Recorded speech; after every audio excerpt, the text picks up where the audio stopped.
Voltamos com a nossa segunda videoaula para tratarmos nesta videoaula sobre os três períodos do capitalismo, trabalhando aquela primeira tese, que é a tese de Boaventura Souza Santos, neste texto, que vai tratar, digamos assim, do sistema capital e como o sistema capital ele é o responsável pelo fim da modernidade.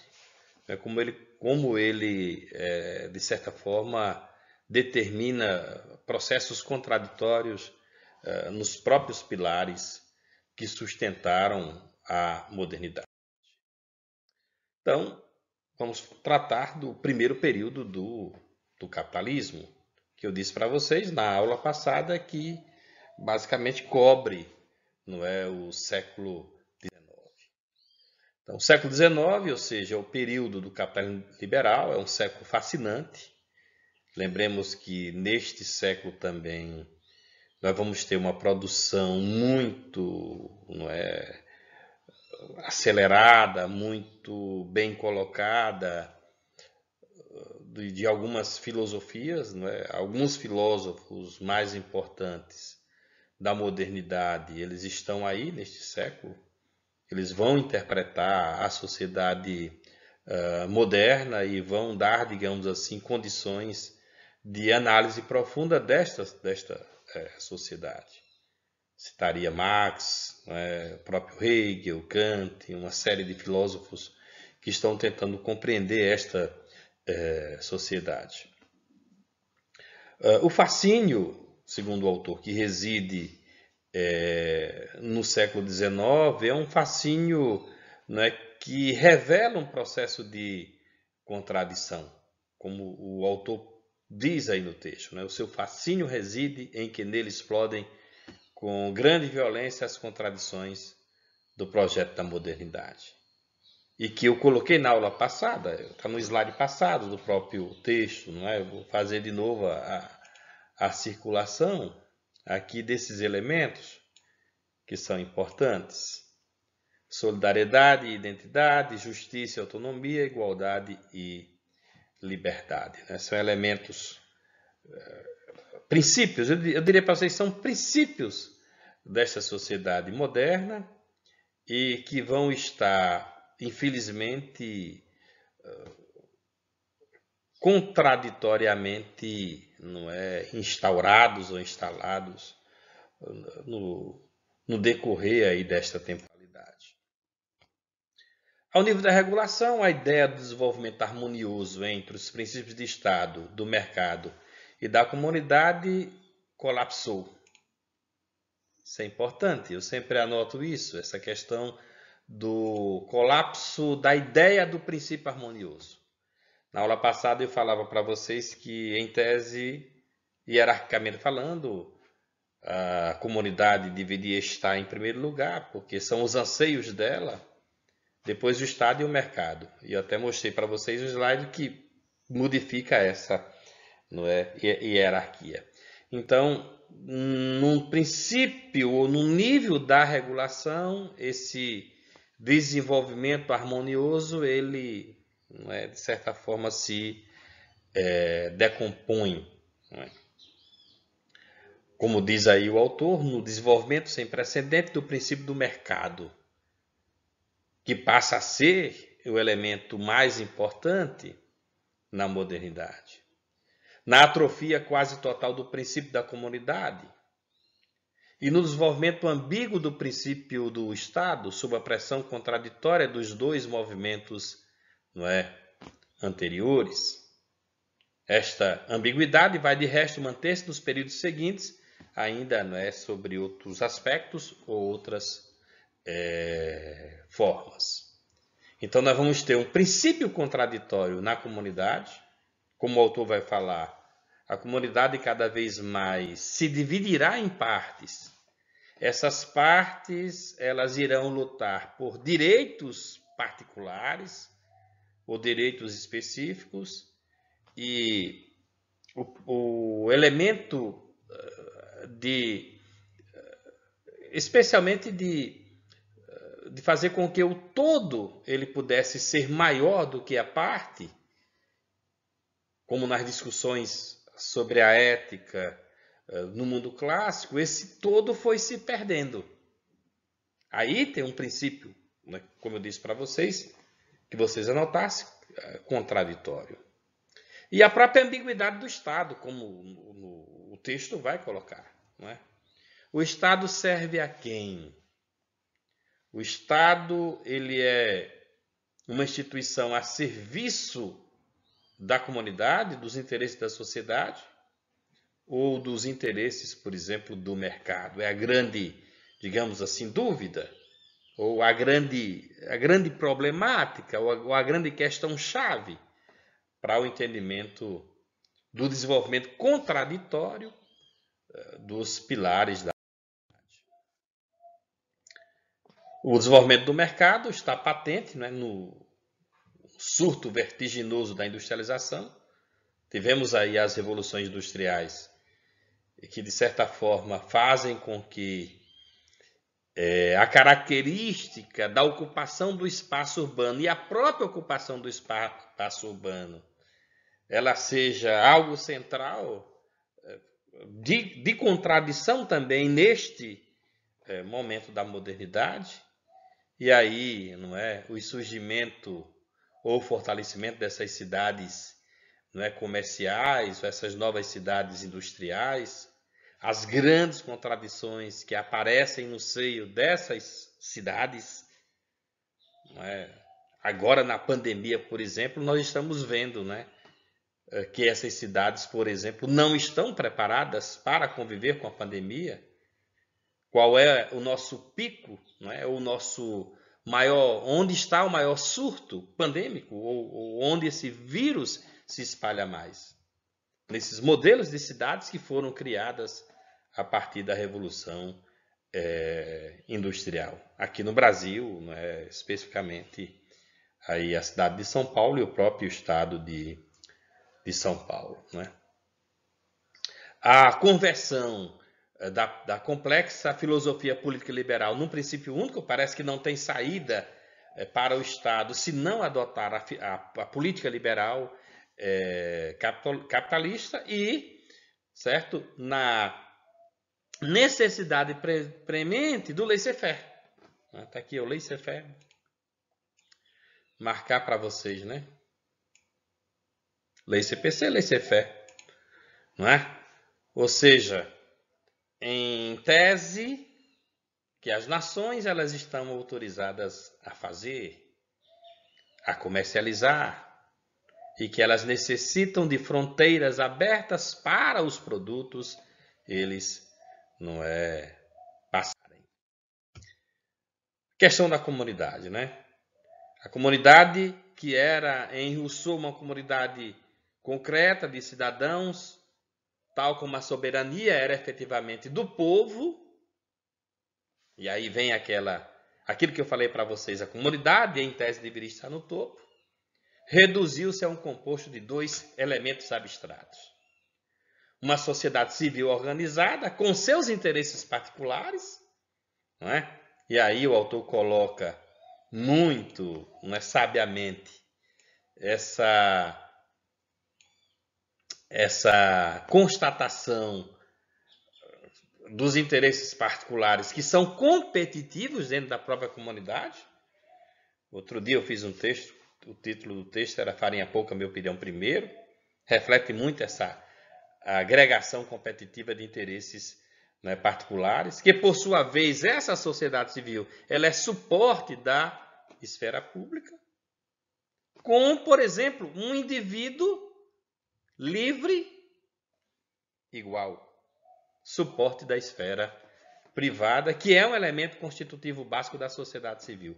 Aí existem elementos contraditórios ou empobrecimento, como o autor vai dizer, do conceito de sociedade, ou de comunidade, ou de sociedade civil. Nós vamos viver numa sociedade em que, de certa forma, a lógica da sociedade é o interesse particular. É o interesse, por exemplo, das classes particulares, ou dos tipos de sociedades particulares que cada vez mais vão se esfacelando ao longo, não é, do tempo. De repente, o problema da saúde é a questão dos médicos. E os médicos também têm seus interesses de classe, não é? E aí, não é? O Boaventura diz que foi esse conceito empobrecido de sociedade civil que passou a ser oposto ao Estado, dando origem ao que se considera ser o maior dualismo do pensamento político moderno, o dualismo Estado e sociedade civil. Porque o próprio Estado corrobora ou colabora para essa ambiguidade na sociedade e fortalece, né, esses elementos particulares da sociedade. Até a nossa lógica de ordenamento e organização político-partidária reflete essa ordem na sociedade, essa ordem particular. Por exemplo, quando a gente escuta falar de bancadas, não é? Bancada da bala, certo? A bancada do agronegócio, a bancada da Bíblia, né? É o elemento mais esdrúxulo que existe, né, na política partidária, né, no Brasil. Então, essa sociedade, ela vai se esfacelando e vai sendo representada, inclusive politicamente, por esses espaços particulares.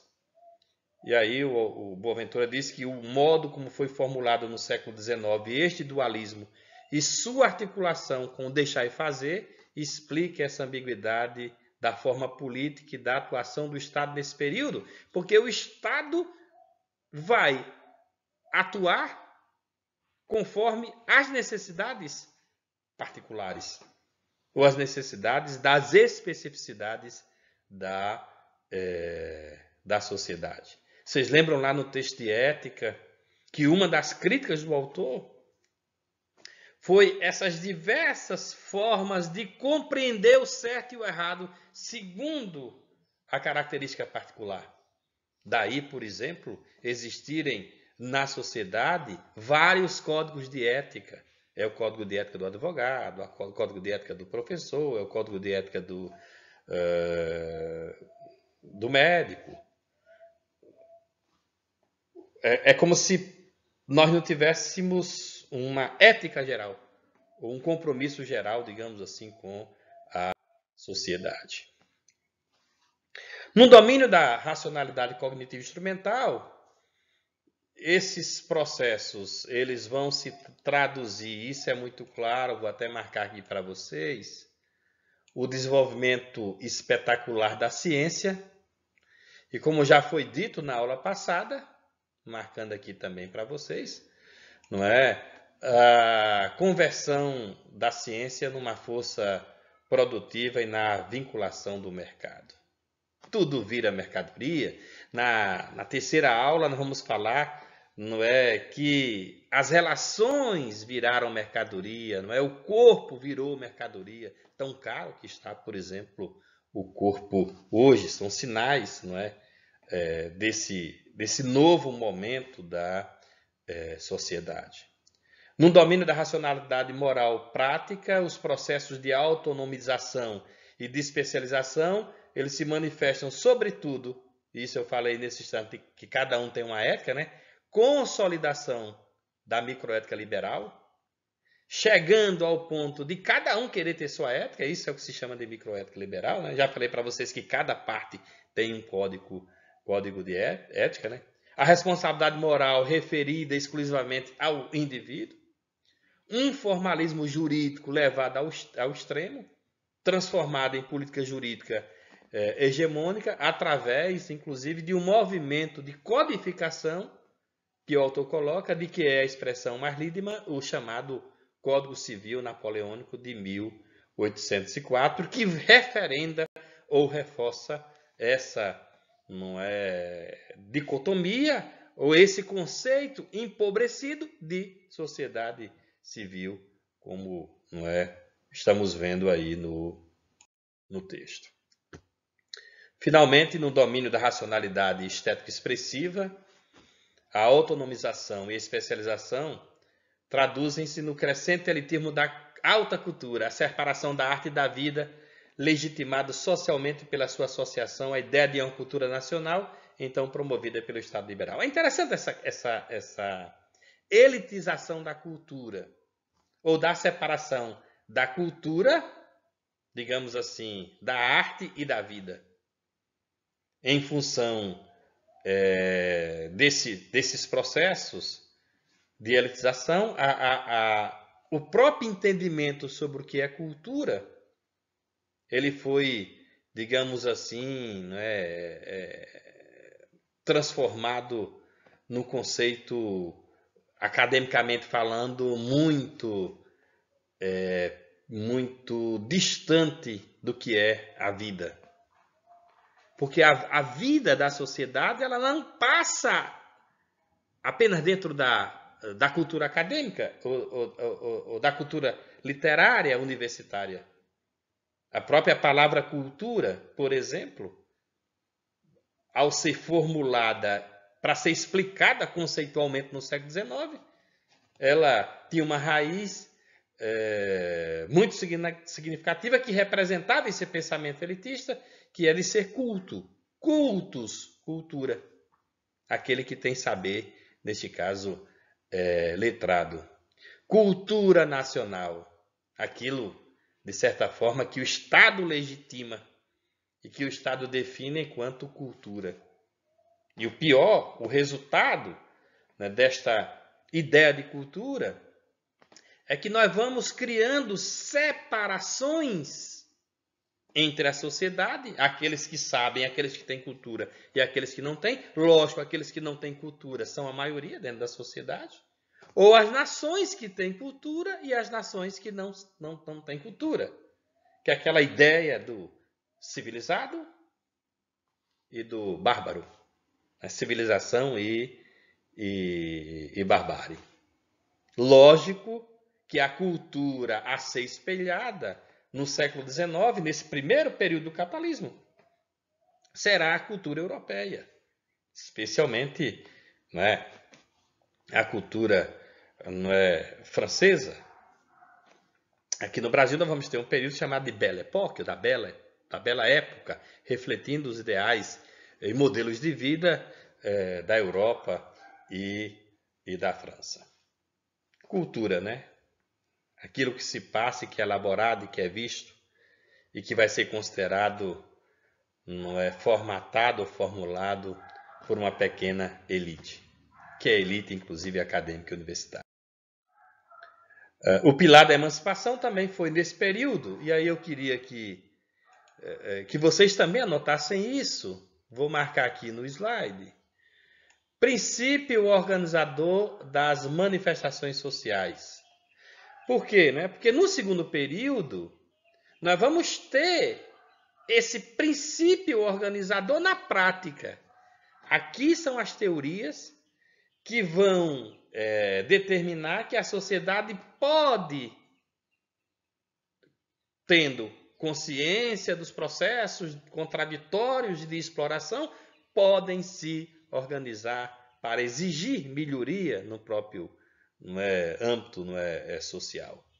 Então, no primeiro período, nós vamos ter o princípio organizador das manifestações sociais.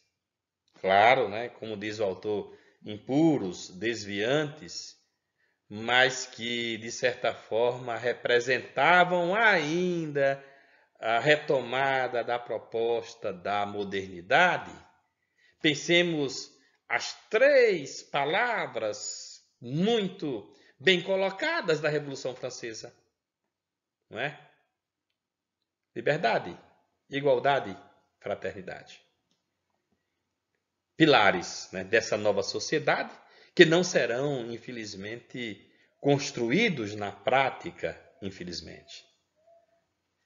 O autor, para falar desses princípios organizador, ele coloca 2 manifestações. Uma primeira manifestação na racionalidade estética expressiva da arte e da literatura, e a outra manifestação na racionalidade moral prática da ética e do direito. A primeira assume uma forma elitista, é constituída pelo próprio idealismo romântico e pelo grande romance realista, e aí o movimento romântico, ou o romantismo, não é? Que de certa forma questionará a ideia clássica de arte, de literatura e de cultura.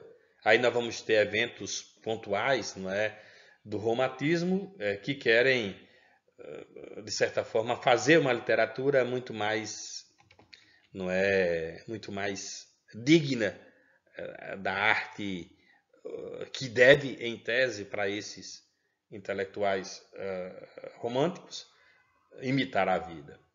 E a outra, os vários projetos socialistas radicais, e aí o autor apresenta dois desses projetos, o utópico e o científico. O utópico, acho que algum de vocês já ouviram falar, outros não, capitaneados aí pela literatura de Saint-Simon e Fouquier, e claro, o científico capitaneado pela literatura de Marx e de Engels, né?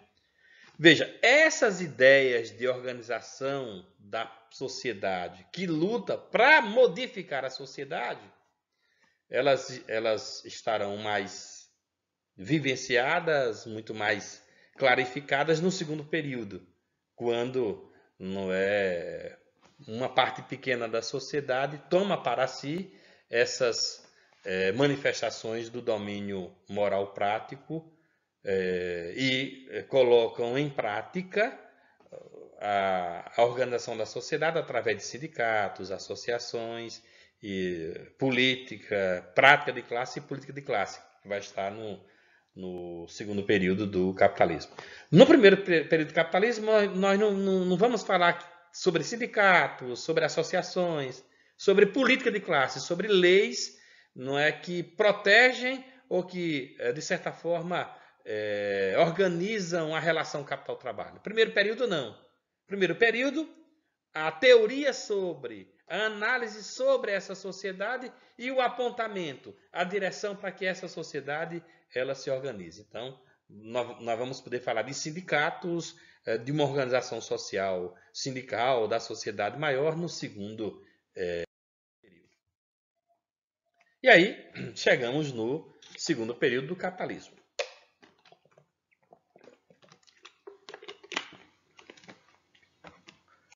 Segundo período do capitalismo, o autor vai dizer que é uma idade, é uma verdadeira idade positiva de Comte.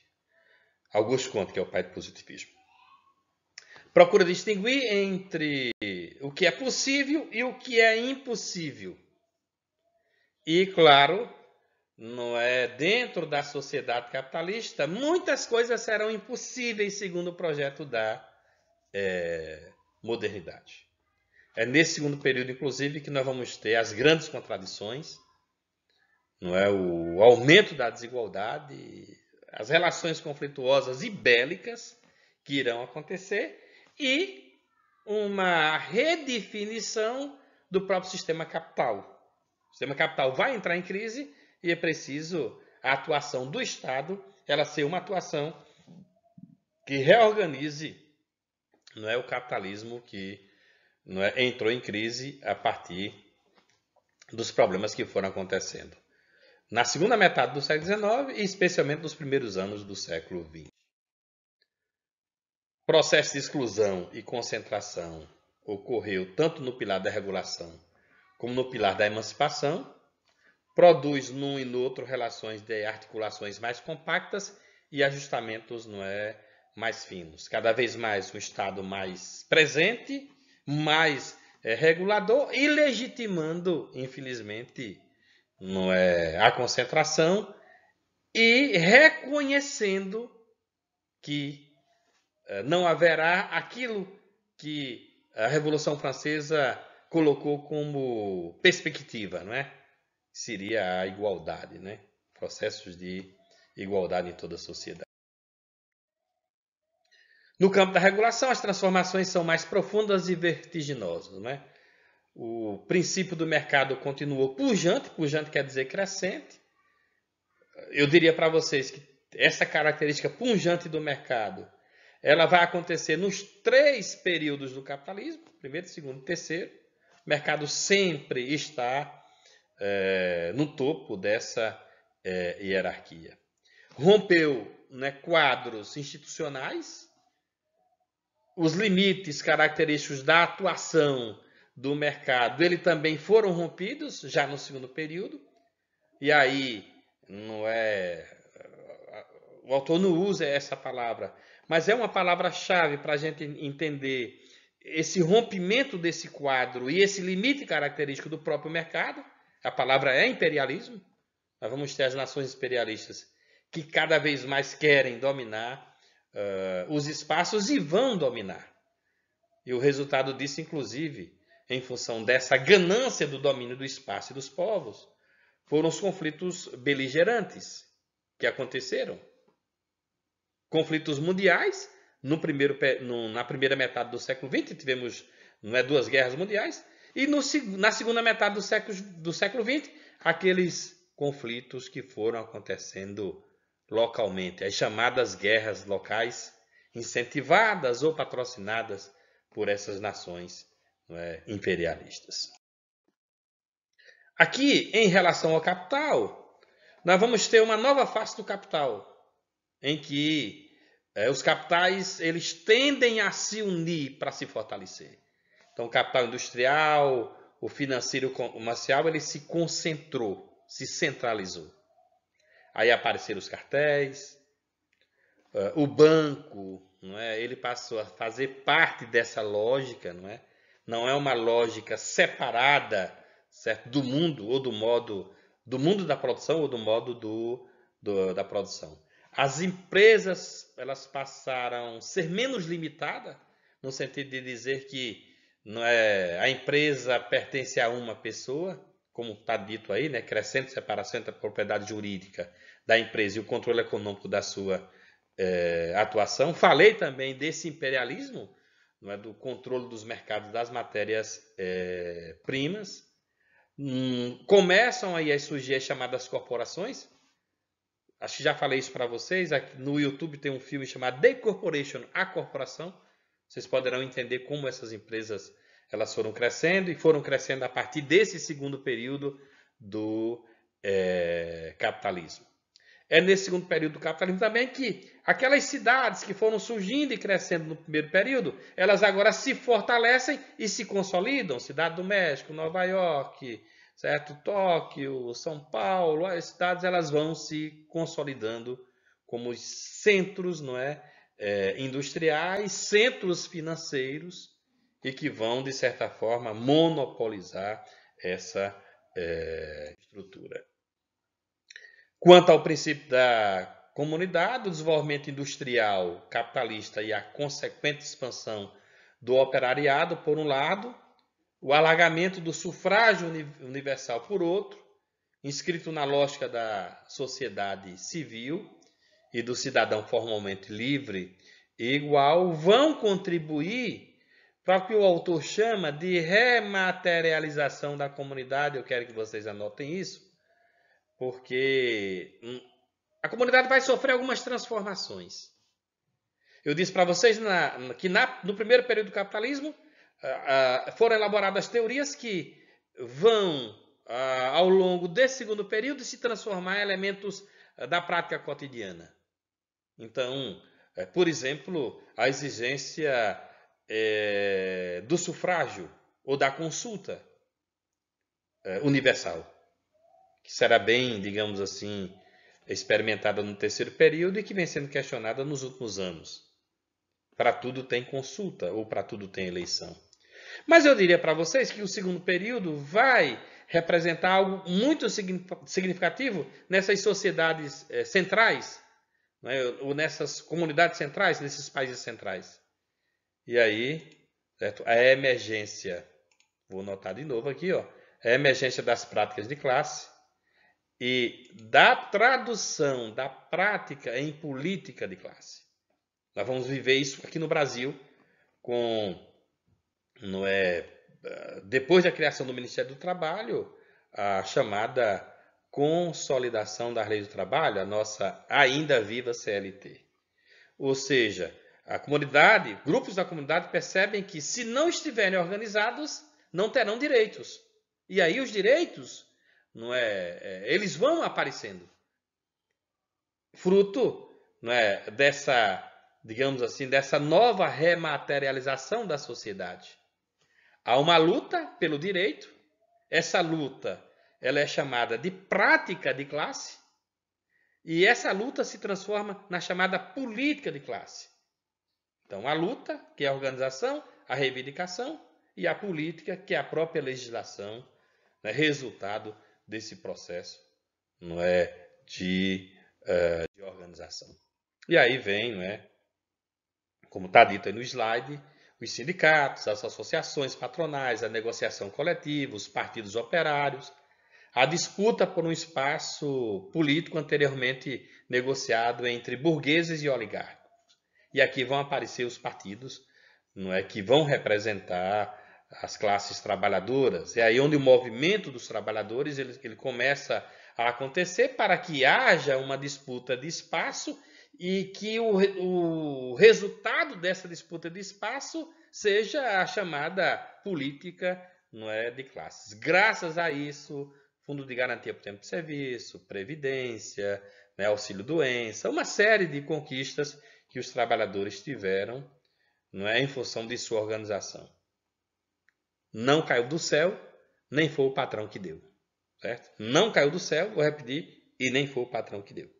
Foram os trabalhadores que, organizados, eles puderam, neste caso, empreender lutas importantes que se transformaram em políticas de classe. Lá no Manifesto do Partido Comunista, de Marx e Engels, que é um documento importante para esse segundo período, né, não basta apenas estar organizado nos sindicatos, mas é preciso ter os partidos que lutam por espaços.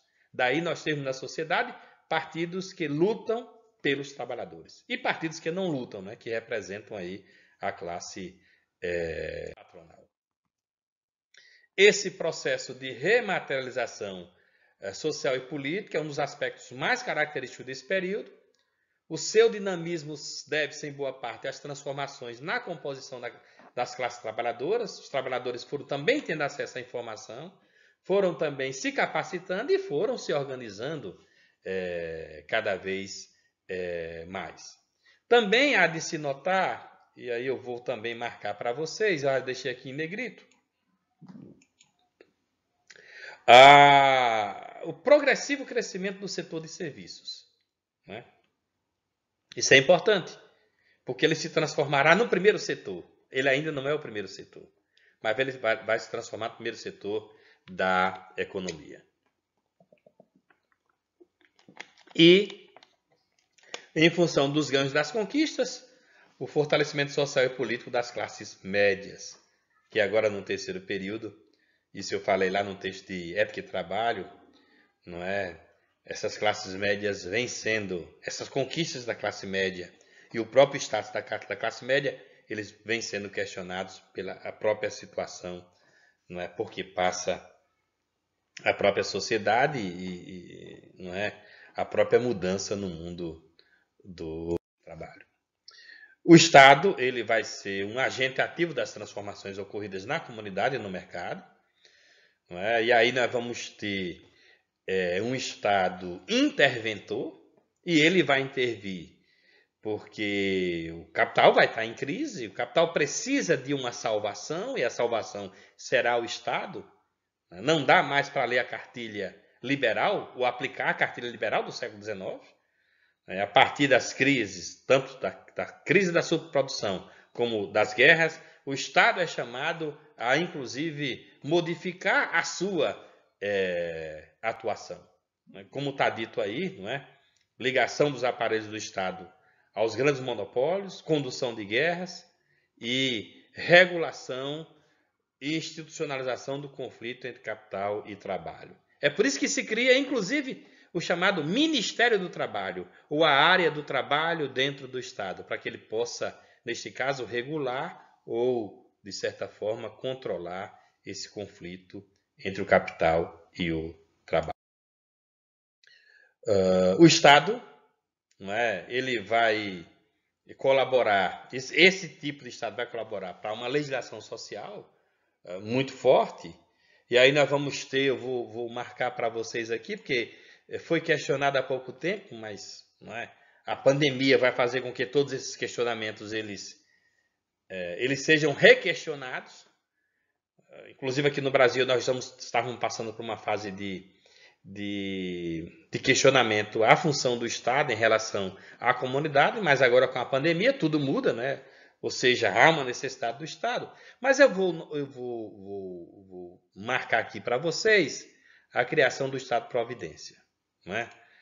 Que de certa forma eu diria para vocês que esse Estado-Providência, lá tem um slide que diz aqui que o segundo período mostra que vai ser impossível que o projeto da modernidade seja colocado de fato em prática, por exemplo, a igualdade.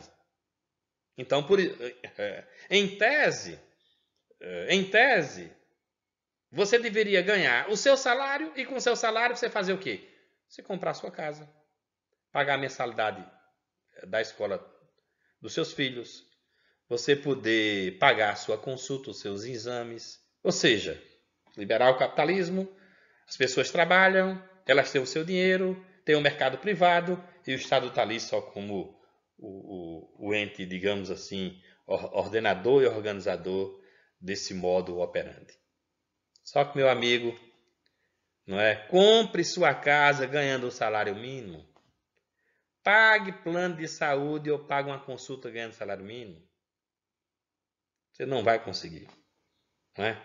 Ou seja, na prática, vão existir trabalhadores e trabalhadoras que não vão conseguir prover a sua subsistência. Aí, claro, entra a função do Estado no sistema capitalista. A função do Estado no sistema capitalista é dar essa provisão para que essas pessoas, inclusive, não percebam que vivem, né, numa sociedade econômica que não vai permitir a igualdade. Portanto, aí nós vamos ter Minha Casa Minha Vida, né? Habitação popular, que aqui foi chamada antigamente de Coab. Você vai ter um serviço público de saúde, tá aí o SUS. Você vai ter uma chamada educação pública, universidades, escolas. Ou seja, é a criação do chamado Estado-Providência, que vai, neste caso, salvar o capitalismo de um processo de crise. E também a gente não pode esquecer que este Estado-Providência foi criado no momento em que, não é, o socialismo real, bem próximo ali a esses países centrais, ele se consolidava depois da Segunda Guerra Mundial. Então é preciso se preparar contra a ideia, digamos assim, de que todos poderiam, em tese, ser iguais. Então, o Estado-Providência. O Estado que provê as necessidades que o próprio capital não vai prover. Porque não é, como falei para vocês, da estrutura do capital, fazer com que as pessoas sejam iguais, como deveriam ser.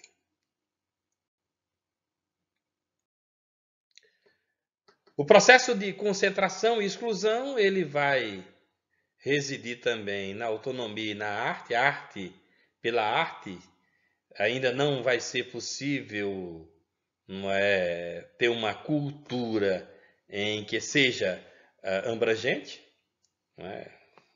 Apesar de aparecer aqui conceitos de cultura de massa, ou cultura, digamos assim, para as massas, mas ainda vai estar muito presente na sociedade essa não conciliação entre alta cultura e cultura das massas.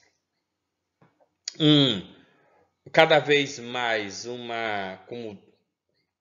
como o texto vai dizer, uma sociedade que vai ser explicada, ordenada e organizada a partir dos sistemas formais, burocráticos, legislativos,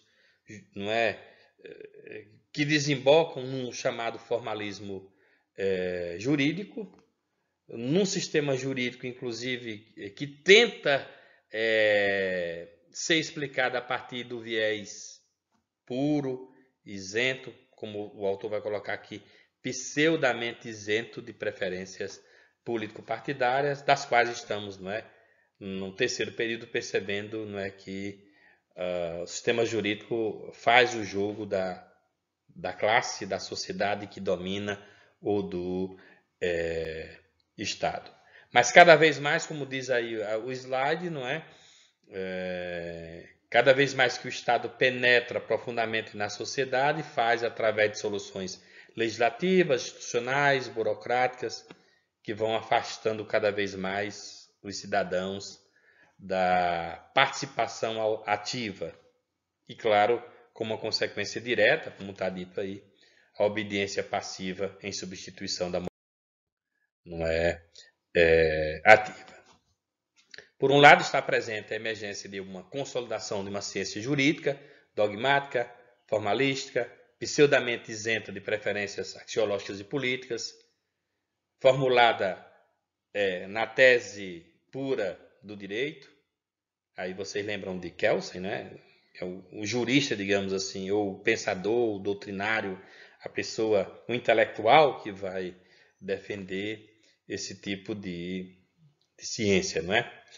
E no campo cognitivo instrumental, o surgimento das várias epistemologias positivistas, construção de um ethos científico ascético e autônomo perante os valores e a política, a glorificação do conhecimento científico distinto do conhecimento comum.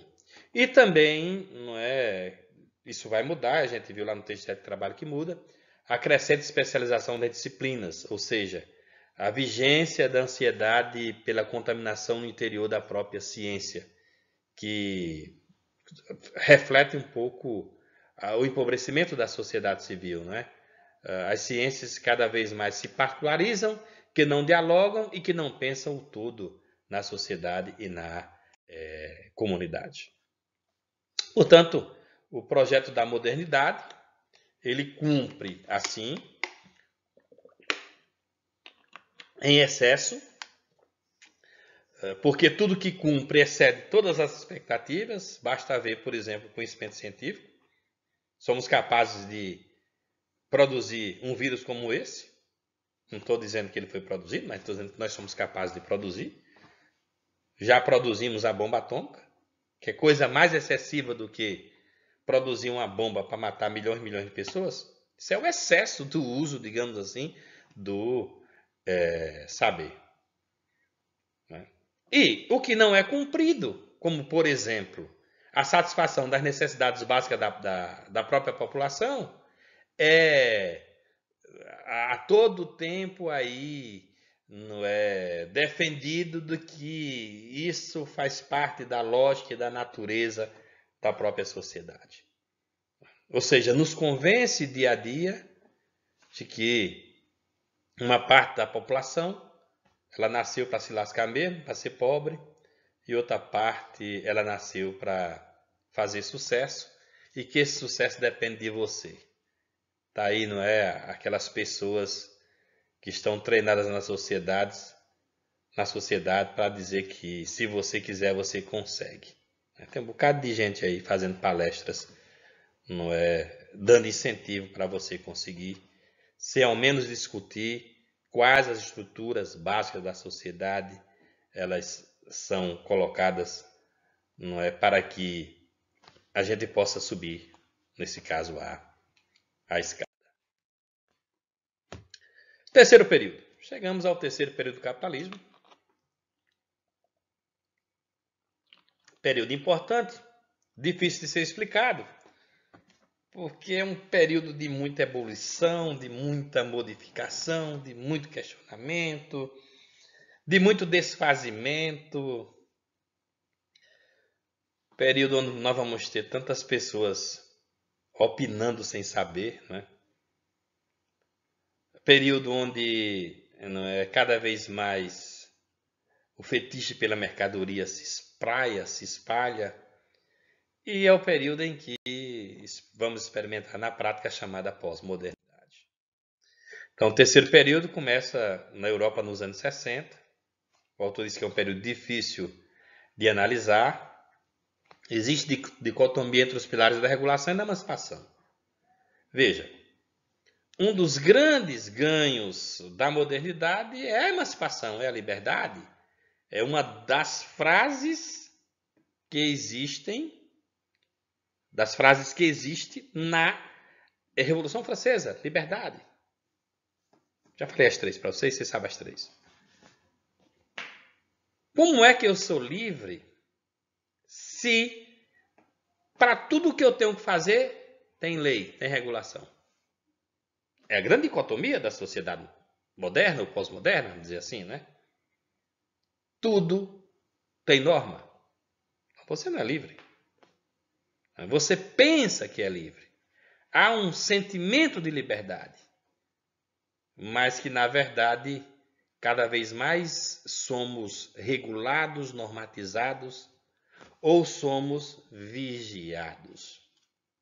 Agora, na pandemia, descobri um aplicativo que diz onde as pessoas infectadas estão.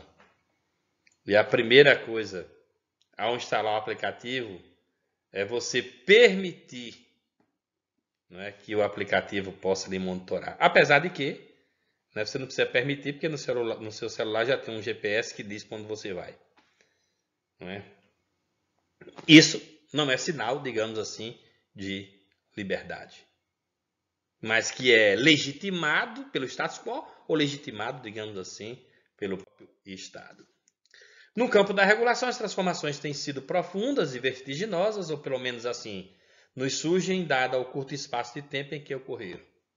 O mercado continua pujante, eu disse para vocês que é na característica dos 3 períodos, extravasa o econômico, o mercado coloniza o Estado, coloniza a comunidade, e o maior credo do terceiro período é o credo chamado neoliberal.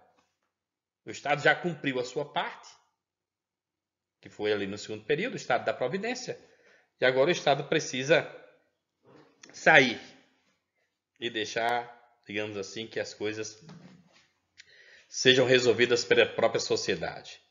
Como que a sociedade que não tem pudesse ter força com aquele grupo, por exemplo, não é, que tem? Nos planos econômicos, ou no plano econômico, o desenvolvimento mais dramático são os seguintes: crescimento explosivo do mercado mundial, proporcionado pelo novo agente criado à sua medida, as chamadas as empresas multinacionais, que estão em toda parte. Se você for ali para o shopping, você vai ter empresa multinacional. Não é? A capacidade de neutralizar a regulação da economia, porque o Estado fica subserviente aos interesses dessas empresas. Os mecanismos corporativos de regulação do conflito de capital e trabalho, que foram estabelecidos no período anterior, são enfraquecidos. Não acreditamos mais nos sindicatos. Achamos que todo mundo é ladrão agora. Nossos salários estão mais fracos. Eu apresentei dados aqui de diminuição de riqueza no slide lá da ética de trabalho. Mas tem gente que não acredita, né? Tem gente que não está nem aí para isso. Então, perdemos a força que as classes tinham. Perdemos a força da reivindicação e, claro, que as políticas de classes vão diminuir. Então, aí as mudanças na legislação do trabalho. O presidente que está aí governando, junto com o seu ministro da Economia, ele diz que é melhor emprego do que lei, do que proteção à lei. Para eles, não tinha lei. E aí, meu irmão, não tendo lei, já sabe o que é que acontece. É o trabalho escravo ou o semi-escravo. Conquista vai para o espaço.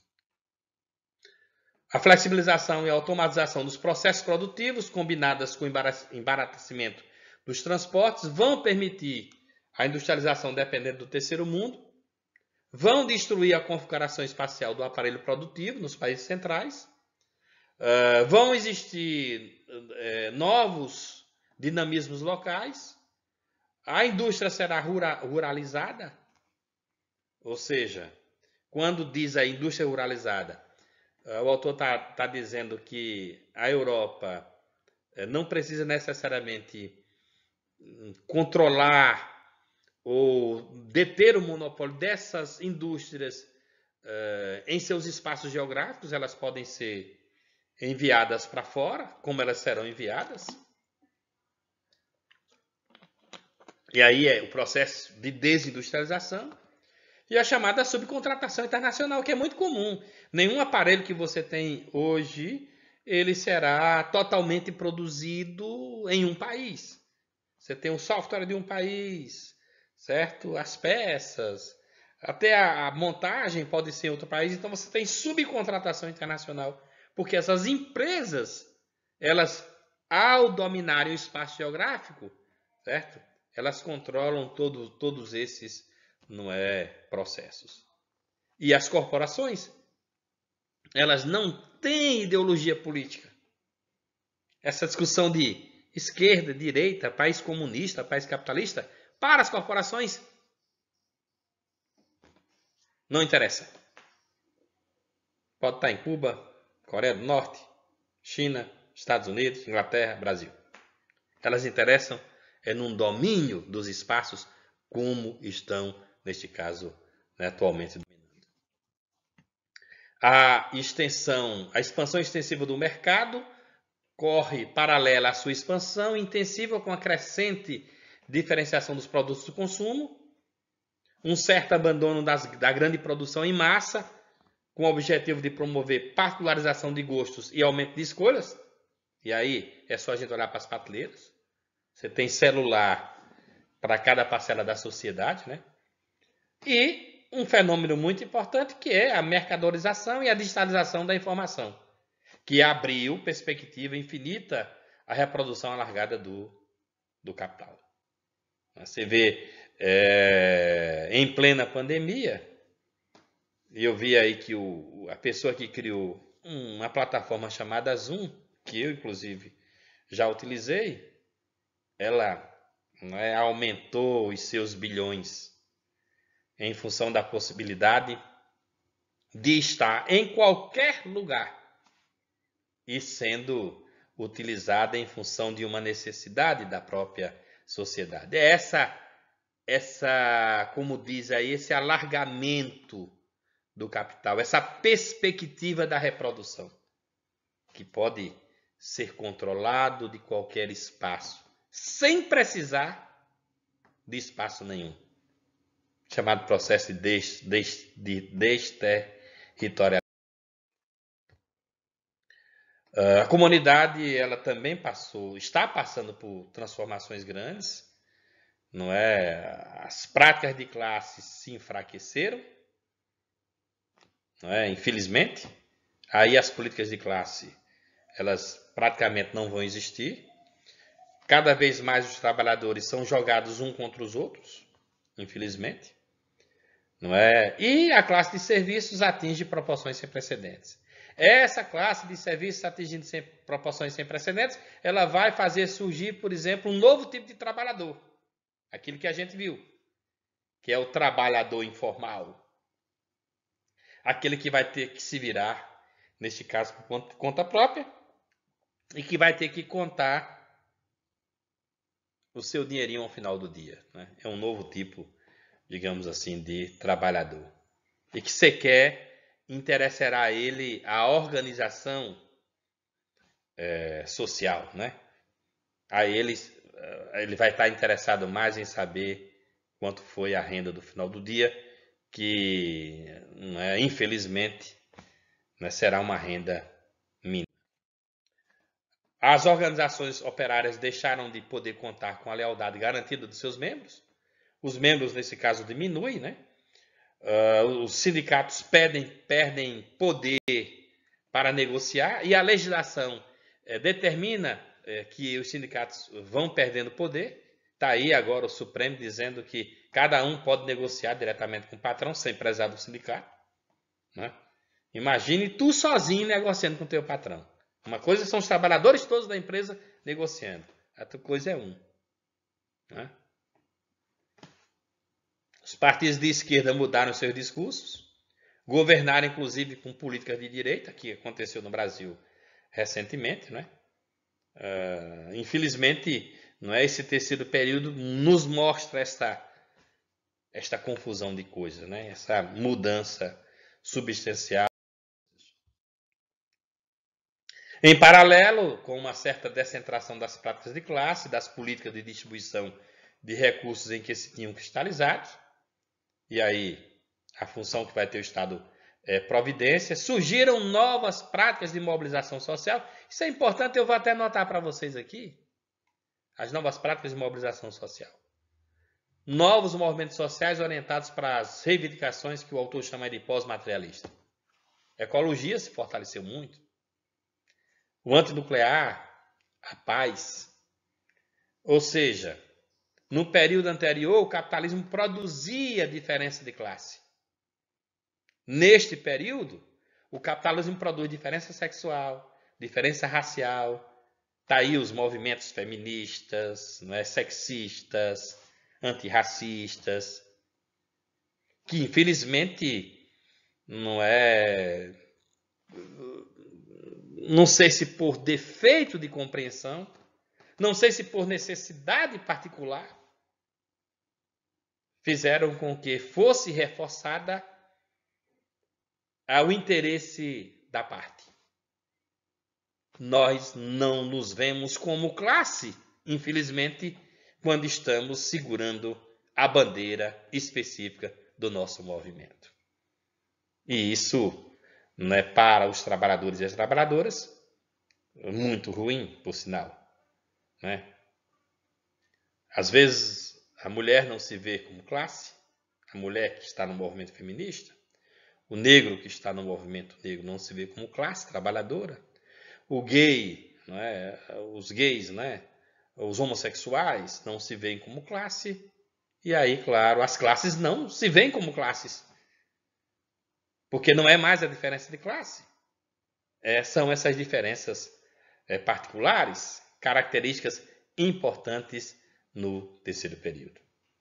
E, por incrível que pareça, às vezes é mais importante lutar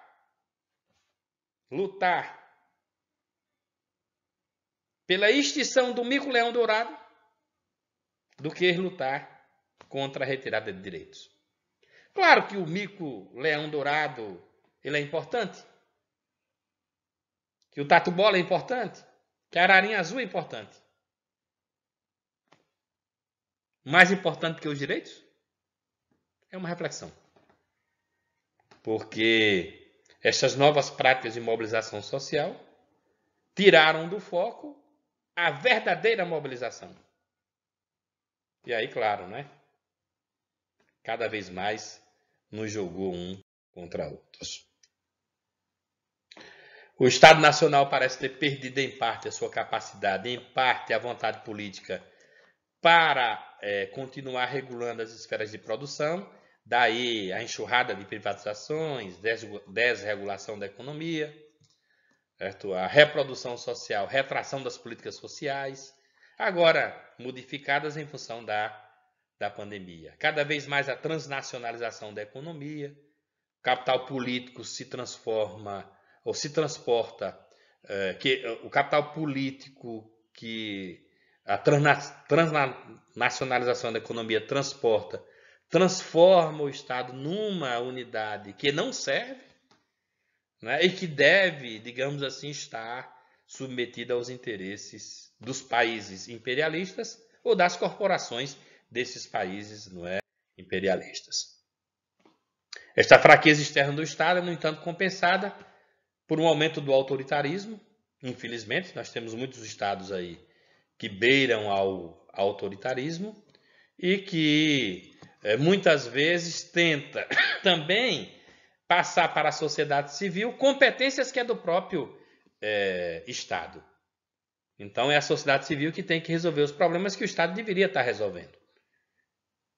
E aí, né, todas essas políticas aí, né, de solidariedade, ONGs que fazem a vez do Estado e sem resolver de fato o problema que deve ser resolvido, que está na exegese, ou seja, que está no centro desta dificuldade, não de existência da própria sociedade.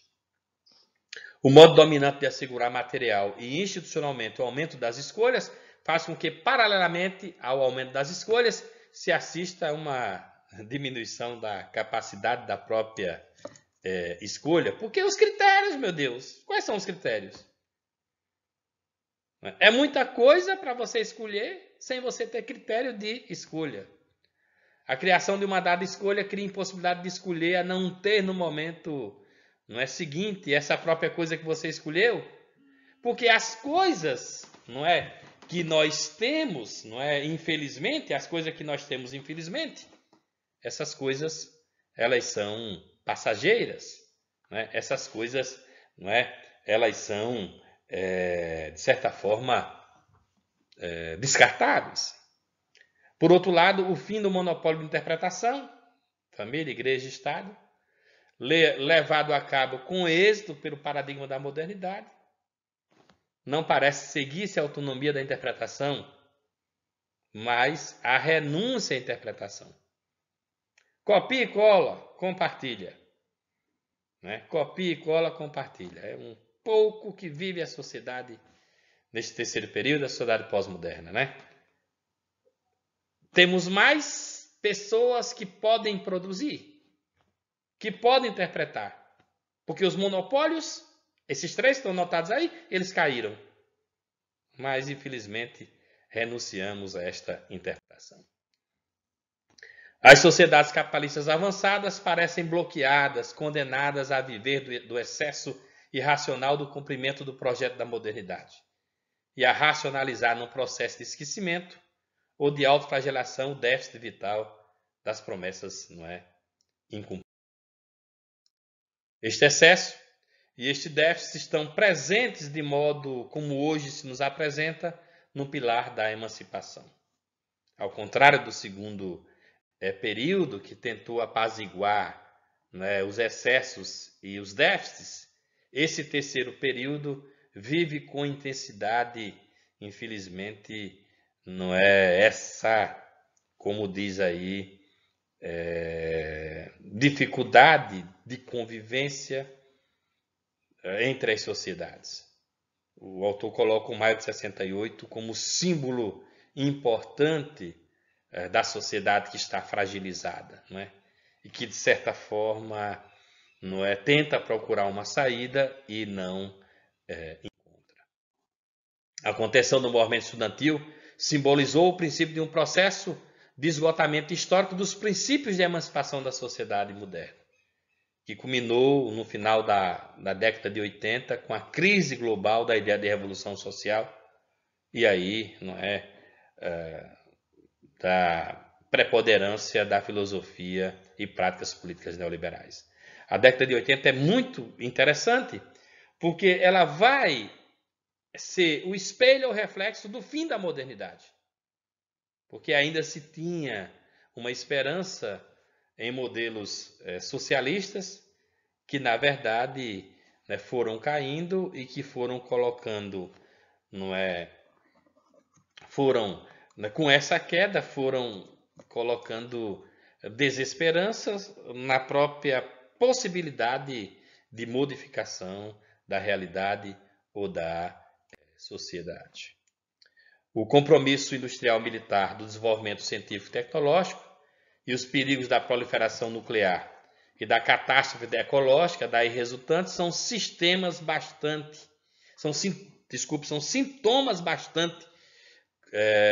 do cumprimento excessivo e irracional da racionalidade instrumental moderna. Veja o que fizemos com o planeta, e o planeta tem dado as suas respostas. Veja o medo que nós temos da proliferação nuclear e da própria guerra nuclear.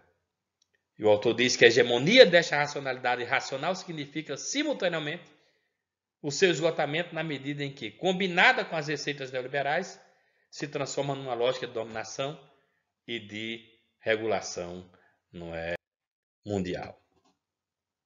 A modernização científico-tecnológica e neoliberal alastra hoje com um paradoxo na mesma medida em que se alastra, não é, a crise, com uma consequência direta. Isso eu tratei muito no texto anterior. O agravamento da injustiça social através do crescimento incomparável e recíproco da concentração de riqueza e da exclusão social. 62 pessoas com a mesma riqueza de 3,6 bilhões de outras. Aí, o autor reforçando aquele dado que eu dei para vocês no texto de Ética e Trabalho. O inconformismo perante essas consequências, combinado com uma crítica aprofundada da epistemologia da ciência moderna, está hoje a contribuir para a emergência desse novo paradigma que a gente tem chamado de pós-modernidade. Ao nível da racionalidade moral prática, os dilemas do terceiro período são 4. Quais são? Em primeiro lugar, os valores da modernidade, tais como autonomia e subjetividade, estão cada vez mais divorciados, tanto das práticas políticas como do nosso cotidiano, apesar de parecerem estar ao nosso alcance infinitas escolhas. 2, né? A regulamentação jurídica da vida social alimenta-se de si própria. Ao mesmo tempo que o cidadão esmagado por um conhecimento jurídico especializado e fechado, hermético, pela sobrejuridificação de sua vida, é levado a dispensar o bom senso ou o senso comum com que a burguesia no século XIX demonstrou a aristocracia que também sabia, não é, pensar. Em terceiro lugar, a modernidade confinou-se numa ética individualista, uma microética que impede, nos impede de pensar, de pedir, de exigir, de perceber que somos responsáveis por acontecimentos globais. Jogamos a culpa para o outro. Né? Ou seja, o problema não é meu, o problema é do outro. O problema da migração do mundo não é meu, porque aqui não tem migrações. Então é da Europa. É a Europa que se vire com os imigrantes. Mas o autor diz que há sinais de futuro. Começa a existir um novo justnaturalismo, assente numa nova concepção de direitos humanos. E eu creio que essa pandemia vai fazer com que a gente repense esse justnaturalismo. Direito à vida. Direito à vida vai significar direito à saúde e à saúde plena. Né? A chamada autodeterminação dos povos. Uma nova ideia de solidariedade, não é, simultaneamente concreta e planetária. É o que o autor pensa, não é, deste terceiro período, ou desse momento que estamos vivendo. Apesar desse texto ser um texto, não é, de alguns anos atrás, perceba que ele é muito atual, porque ele nos coloca à frente a esta nova realidade. Próxima aula, eu vou discutir com vocês esses sinais desta nova realidade. O que é que está acontecendo com essa nova realidade? Né, a partir da tese e a partir das saídas que nós podemos ter em função de todos esses problemas que foram colocados aqui no terceiro período. Portanto, né, nos encontramos na próxima aula.